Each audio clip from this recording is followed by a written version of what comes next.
Today we'll take a look at Midnight Hunt that Wizards of the Coast is throwing out there for us and see if we can find a half-decent spoiler among all those cards.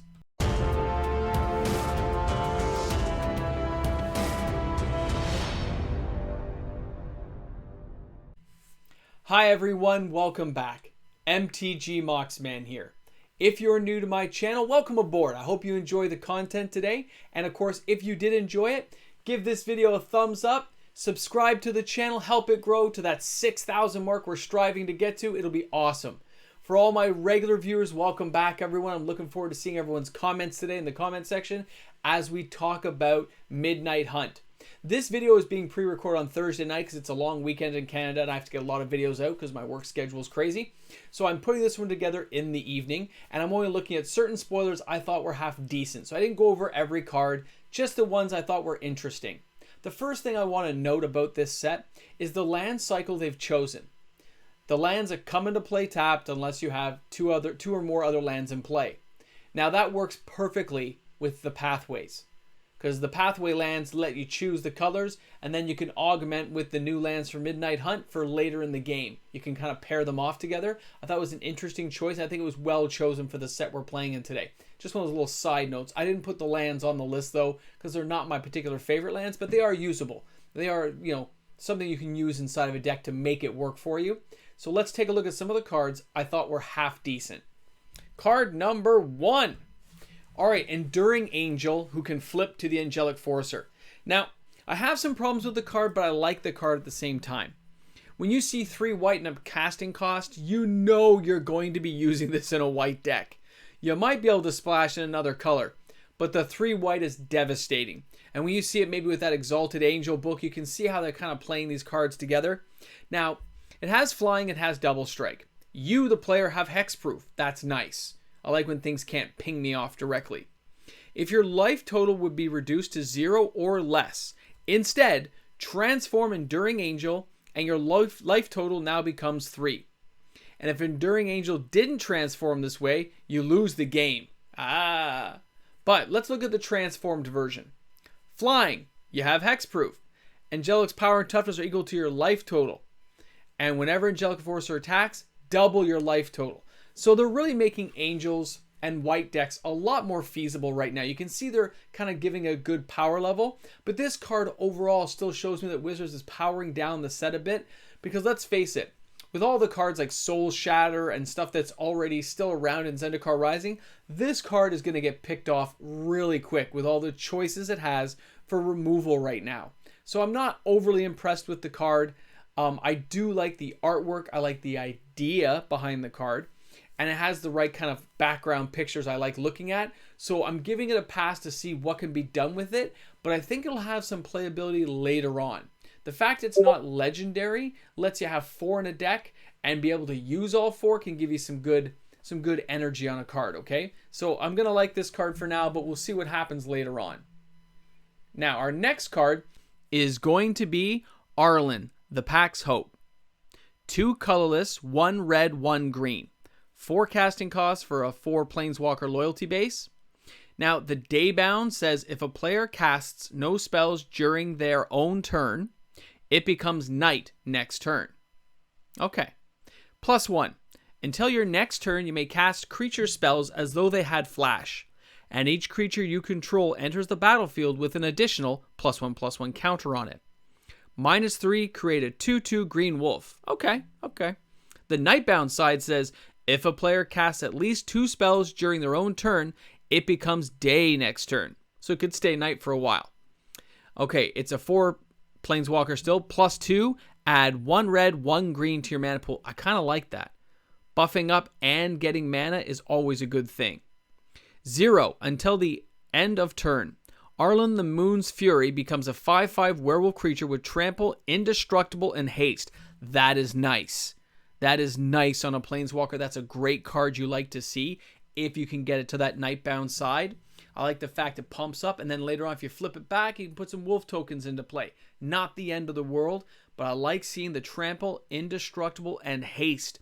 For a 4 casting, this is not a bad card, okay? Yeah, you got to kind of skip casting some spells, but it's still very nice when it gets flipped over, so I like this card. It's going to play well with what Wizards is trying to do by powering down the sets, making certain conditions happen to make a card more powerful to still get a buff out of it. I like this card. Very nice. Our next card is Tovalar, Dire Overlord, Legendary Human Werewolf. 1 green, 1 red, 1 other. I want to make a note here, guys.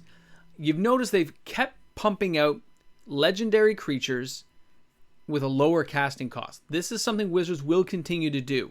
They've already done 0 casting cost ones. I pay close attention to these cards because a lot of these end up in commander decks. And when I read the rest of this card and go over some of the stuff, you'll see they're going to ramp up here. We're going to get to the point where we're going to have werewolf commander decks that are actually half decent. I'm liking what I see. Now, Tovalar says, whenever a wolf or werewolf you control deals combat damage to a player, draw a card. Very nice.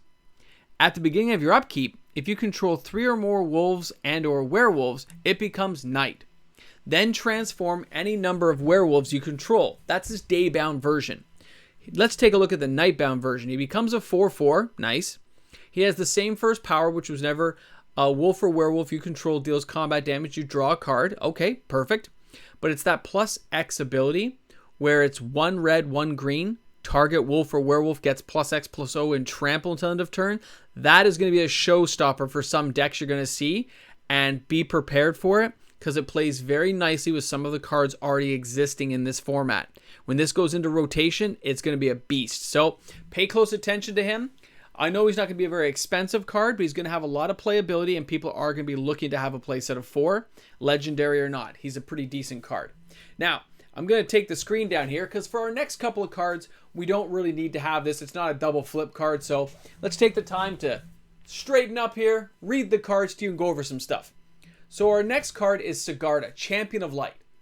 You got 2 white, 1 green, 1 other. It's a 4/4 flying trample. I like this card already. I mean, Shadow Spear's leaving us. They got to give us some stuff with trample, right? Now, humans you control get +1/+1. So you can see they're kind of gearing this for green-white right away. It also fits in with some of the D&D cards like Drist, who's a green-white card himself. You see that synergy they're trying to prepare us for. Now, Coven. Whenever Sigarda attacks, you control 3 or more creatures with different powers. Look at the top 5 cards of your library. Different powers, right? Think about that. Creatures. Drist and Guinevere become 2 creatures when it comes into play. See what I'm saying? It looks like that synergy. All right, look at the top 5 cards of your library. You may reveal a human creature card from among them, put it in your hand, put the rest in the bottom in a random order. This is a pretty decent card. It's 4/4 flyer with trample. Look how fast I said that. That is crazy. It's going to be a playable, decent card. People need to pay attention to stuff like this. It is mythic, but it's going to see play. Yes, it can be easily killed by Soul Shatter and some other removal spells, but that doesn't mean that under the right circumstances, it's not going to be a pretty brutal card to face off against.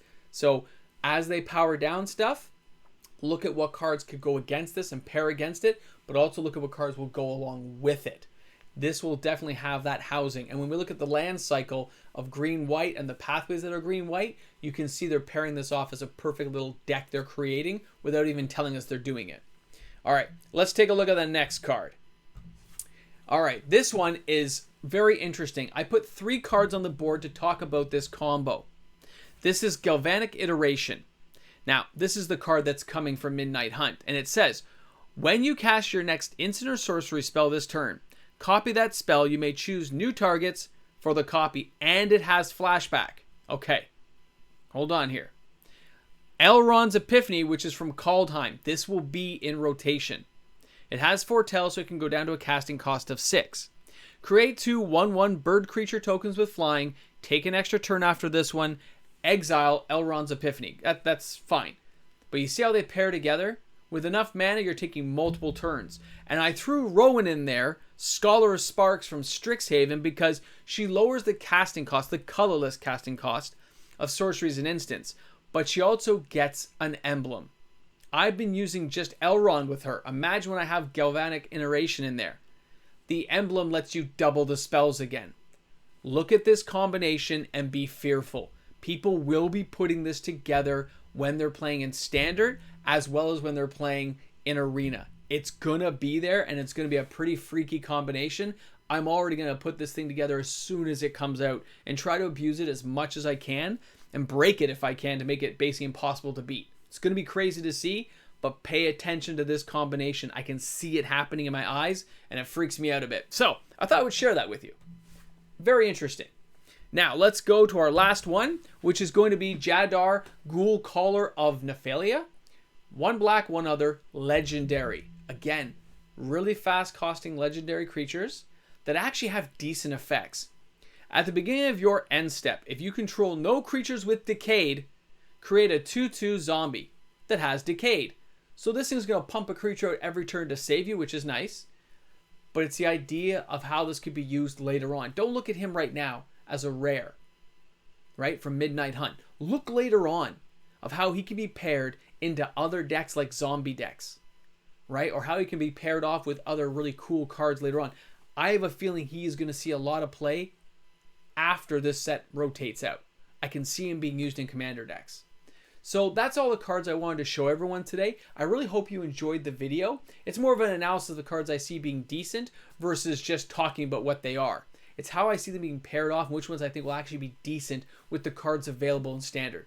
So thanks a lot for tuning in today. This is MTG Moxman. Put those comments in the comments section. I can't wait to talk to you guys. Have a great day today.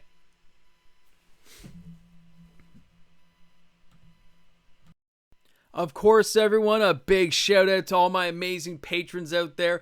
Thank you so much. And again, welcome aboard to all the new patrons and some returning patrons. Welcome back, everyone. MTG Gaming Bob is back. We got some great people on my Patreon. Thank you, everyone. You're amazing. Have a great day. That Rowan thing freaks me out. Welcome to the end of the video. I've already used Rowan with Epiphany, the Elrond's Epiphany already, and done crazy stuff. I can't imagine what it's going to be like later on. It's pretty freaky, man. But an awesome card, don't get me wrong. Very curious to see how that's going to play out in the long run. When I see how many turns you could take, you put that with the stadium, just blows my mind how many turns you'll get and what can happen. You just have to make sure it doesn't get countered. It's like, ah! Anyway, we're here. We're at the end, and we're at the 10K thing where I put something in the box. I gotta find something to put in the box. Let's put a Monastery Swiftspear is going in the 10K box.